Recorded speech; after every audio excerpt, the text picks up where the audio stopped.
আসসালামু আলাইকুম। আশা করি সকলে ভালো আছেন। আজ আপনাদের ঘুরে দেখাবো লালবাগ কেল্লা। ইতিহাস আর ঐতিহ্যে মোড়ানো এ লালবাগ কেল্লা নির্মিত হয় মোগল আমলে। এ লালবাগ কেল্লাকে আওরঙ্গাবাদ কেল্লাও বলা হয়ে থাকে। ঢাকার দক্ষিণ পশ্চিমাঞ্চলে বুড়িগঙ্গা নদীর তীরে অবস্থিত এটি একটি অসমাপ্ত দুর্গ। এটির নির্মাণ কাজ শুরু হয়েছিল ১৬৭৮ সালে মুঘল সুবেদার মোহাম্মদ আজম শাহ কর্তৃক, যিনি ছিলেন সম্রাট আওরঙ্গজেবের পুত্র। আর সে কারণেই তার বাবার নামের সাথে মিল রেখে এ কেল্লার নাম রাখেন আওরঙ্গাবাদ কেল্লা। এ দুর্গ নির্মাণ করার মধ্যে হঠাৎ করে সুবেদার মোহাম্মদ আজম দিল্লি চলে যায়। পরে এ দুর্গটির কাজ বন্ধ হয়ে যায়। পরবর্তীতে তার উত্তরসূরি মোহাম্মদ সুবেদার শায়েস্তা খাঁ ১৬৮০ সালে এর নির্মাণ কাজ পুনরায় শুরু করে, কিন্তু তিনিও শেষ করতে পারেননি, কারণ মোগল সুবেদার শায়েস্তা খানের কন্যা পরী বিবি এ সময় মারা গিয়েছিলেন। এ কারণে তিনি এটির কাজ বন্ধ করে দেন। এ কেল্লার ভেতরেই শায়েস্তা খানের কন্যা পরী বিবির সমাধি রয়েছে। আমি এখন যে কবরটি দেখাচ্ছি এটি হচ্ছে শায়েস্তা খানের কন্যা পরী বিবির কবর। দুর্গের ভেতরে পরী বিবির কবরটি পরী বিবির মাজার নামে খ্যাত। এই দুর্গের ভেতরে এবং বাইরে আরও বেশ কিছু সমাধি রয়েছে।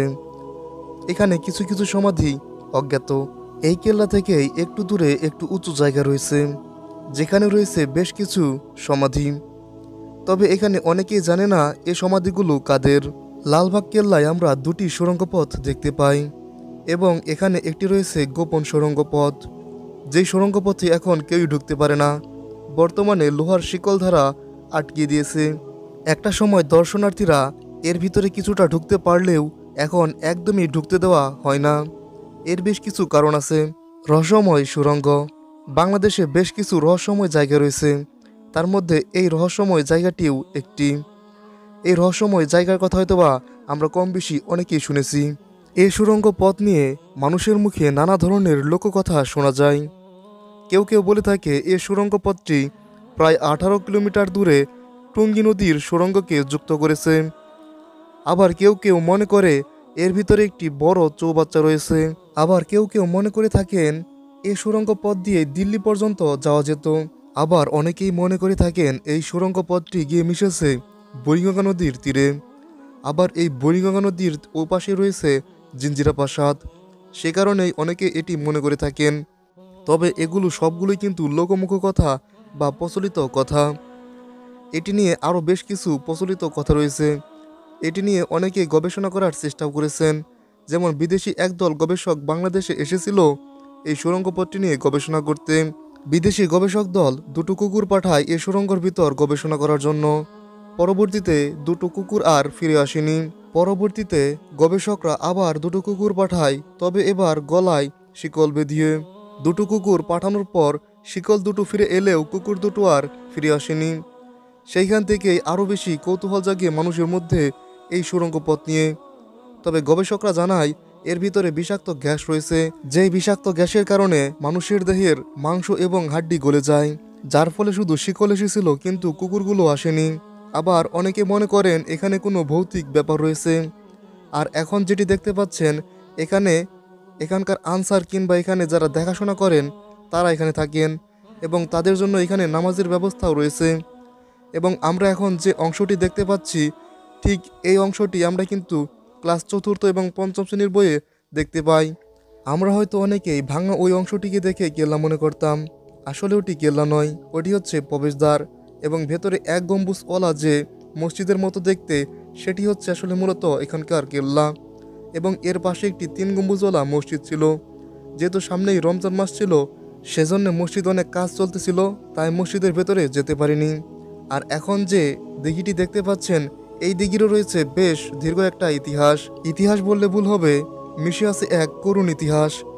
১৮৫৭ সালে সিপাহ বিদ্রোহ হয়েছিল ইংরেজদের মধ্যে এবং ভারতীয়দের মধ্যে, এবং এই দিঘির মধ্যেই সিপাহী বিদ্রোহীদের যারা এদেশের হয়ে কাজ করেছে তাদেরকে মেরে এখানেই রাখা হয়েছিল। একটা সময় এখানে পানিতে পরিপূর্ণ ছিল, এখন শুধুমাত্র বৃষ্টি হলে এখানে পানি দেখা যায়।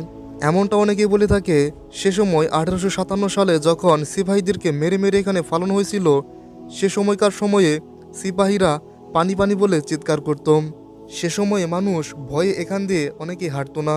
এই দুর্গটি প্রায় সম্পূর্ণ ইটের তৈরি। পাশ দিয়ে রয়েছে ফুলের বাগান এবং মাঝখান দিয়ে কৃত্রিম পানি।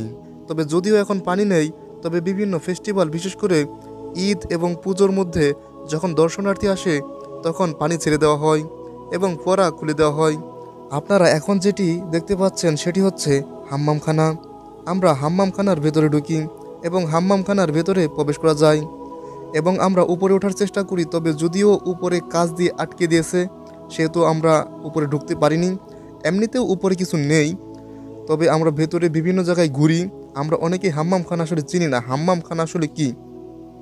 হাম্মামখানা হচ্ছে গোসলখানা, অর্থাৎ রাজা রানীরা যেখানে গোসল করত সেটাকে বলা হয়ে থাকে হাম্মামখানা। এবং এটি হচ্ছে হাম্মামখানা। এবং সে সময়কার হাম্মামখানাগুলো দেখলে আসলে বোঝা যায় একজন রাজা এবং একজন রানী কতটা ঠিক বিলাসী ছিলেন। সে সময়কার মানে গোসলখানা দেখলেই বোঝা যায় আসলে কতটা আসলে তারা বিলাসী ছিলেন।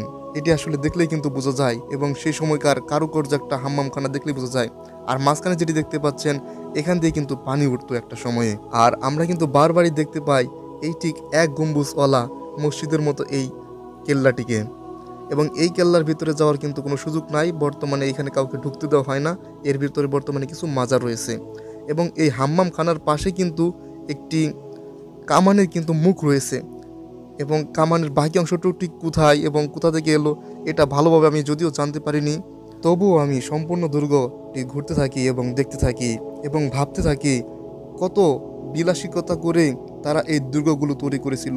সে সময়কার রাজারা ভেবেছিল হয়তো সুন্দর করে থাকবে, তারা বসবাস করবে, কিন্তু আজ তারা কেউই নেই, রয়েছে শুধু এই ইমারতগুলো। তাই আমাদেরও ঠিক একবার চিন্তা করা দরকার, আমরা এই দালান কোঠা তৈরি করতেছি, এইসব কিছুই থাকবে না, থাকবে শুধু আমাদের কর্মফল এবং আমলনামা। সেই জন্য আমাদের কিন্তু অবশ্যই ভাবা দরকার।